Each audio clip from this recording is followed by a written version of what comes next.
My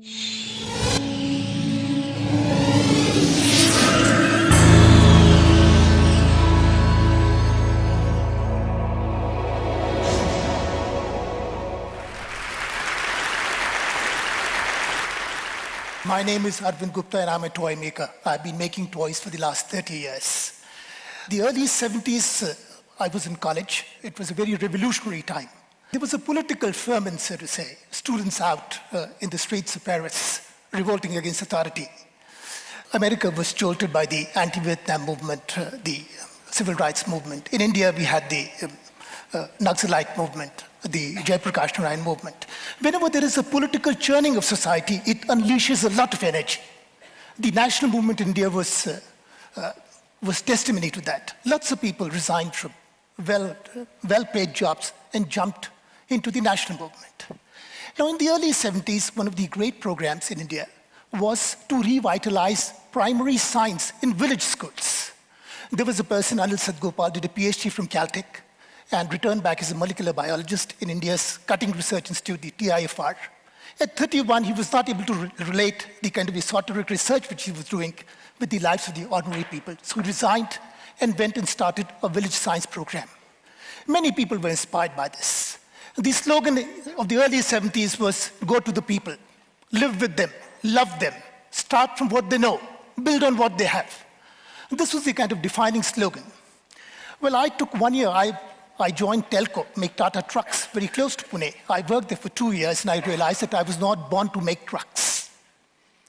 Often one doesn't know what one wants to do, but it's good enough to know what you don't want to do.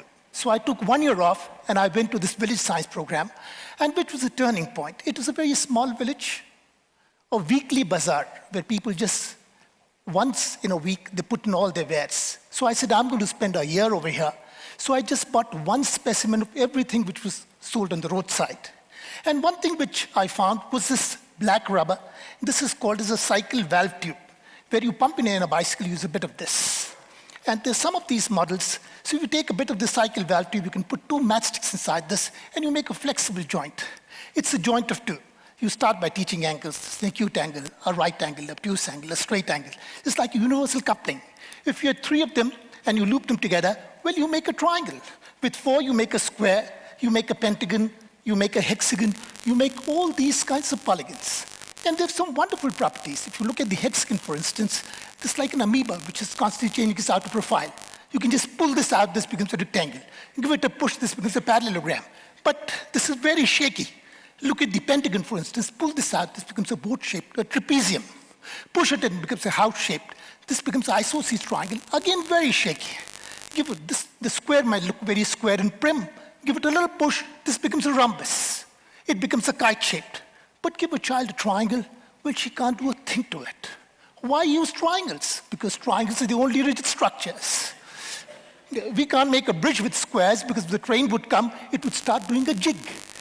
Ordinary people know about this because if you go to village India, they might not have gone to engineering college, but no one makes a roof truss like this because they put tiles on top, it's just going to crash. They always make a triangular roof. Now, this is people science. You know, if you were to just poke a hole over here and put a 3rd matchstick, you get a T-joint. And if I were to poke all the 3 legs of this in the 3 vertices of this triangle, I would make a tetrahedron. So you make all these 3D shapes. You make a little tetrahedron like this. And once you make these, well, you make a little house, put this on top. You can make a joint of 4, you can make a joint of 6. You just need a thorn.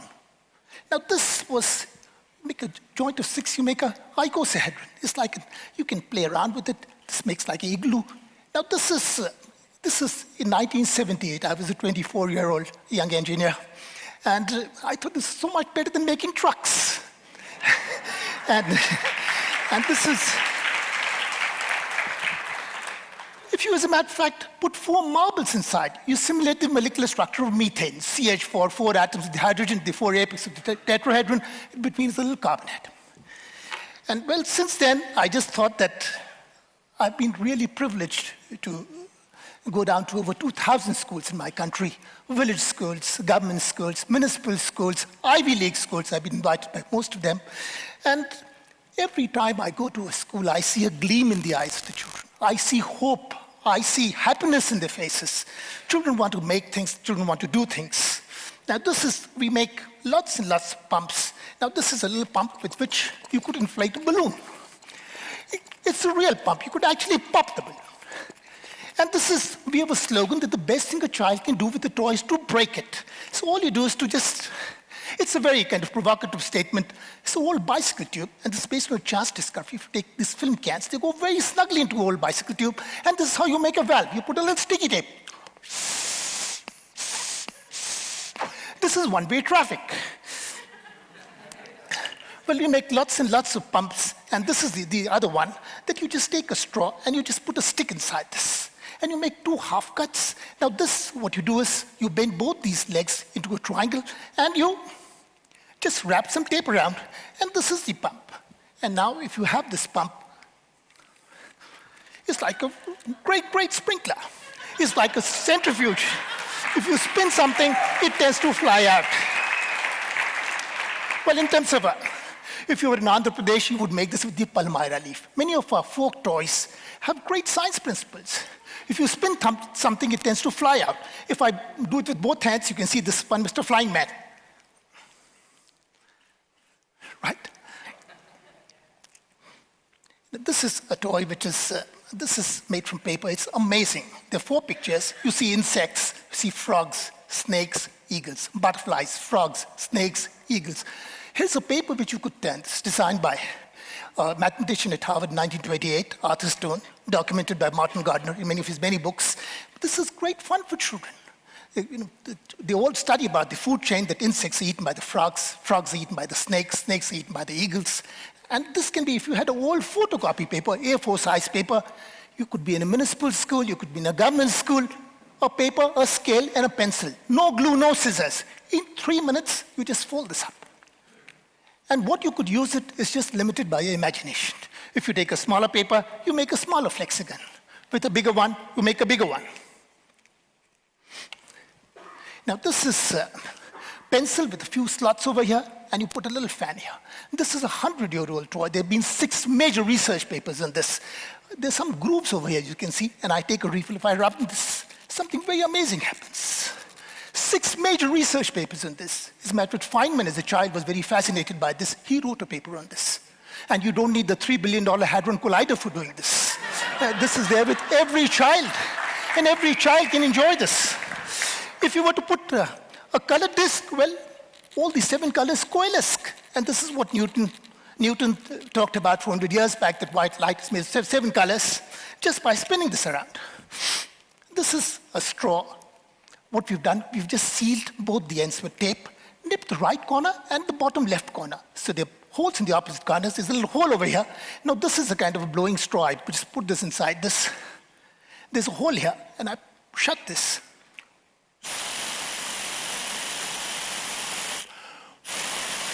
This costs very little money to make, great fun for children to do.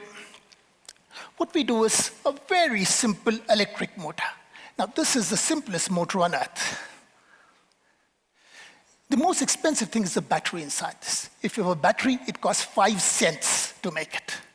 This is the old bicycle tube, which gives you a broad rubber band, 2 safety pins. This is a permanent magnet. Whenever current flows through a coil, this becomes electromagnet. It's the interaction of both these magnets which makes this motor spin.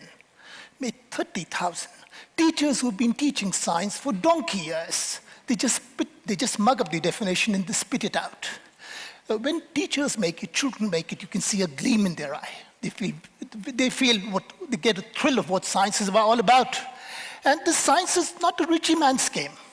In a democratic country, science must reach to our most oppressed, to the most marginalized children. Now, this program started with 16 schools and spread to 1,500 government schools.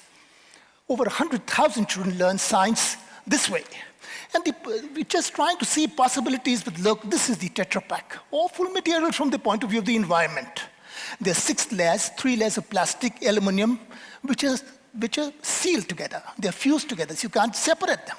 Now you can just make a little network like this and fold them and stick them together and make an icosahedron. So something which is trash, which is choking all the sewers, you could just recycle this into a very, very joyous, all the platonic solids could be made with things like this. This is a little straw, and what you do is you just nip two corners here, and this becomes like a baby crocodile's mouth. You put this in your mouth and you blow. It's the children's delight, a teacher's envy, as they say. You're not able to see how the sound is produced because the thing which was vibrating was inside my mouth. I'm going to keep this outside, so blowing out. I'm going to suck in air. So no one needs to actually mug up that for production of sound we require vibrations. The other is that you keep blowing at it, keep making the sound, and you keep cutting it, and something very, very nice happens.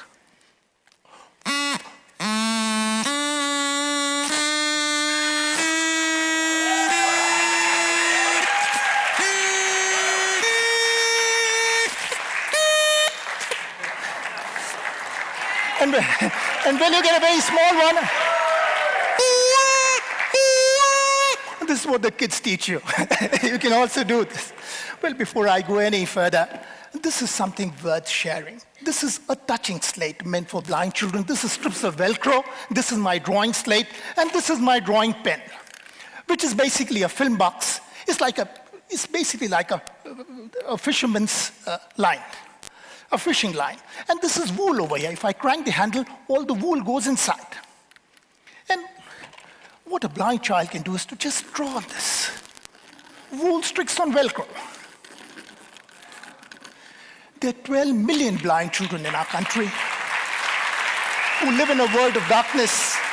And this has come as a great boon to them. There's a factory out there making our children blind. We're not able to provide them with food, not able to provide them with vitamin A, but this has come as a great boon for them. There are no patents, anyone can make it. Well, this is a very, very simple, you can see this is a generator. It's a crank generator. These are two magnets. There's a large pulley made by sandwiching rubber between two old CDs, small pulley, they're two strong magnets, and there's 500 turns of wire attached to a LED. If I spin this pulley, the small one is going to spin much faster. There would be a spinning magnetic field. Lines of force would be cut. There'd be EMF generated. And you can see this LED is going to glow. So this is a small crank generator. Well, this is, again, it's just a ring, a steel ring with steel nuts. And what you can do is just, if you give it a twirl, well, they just keep going on.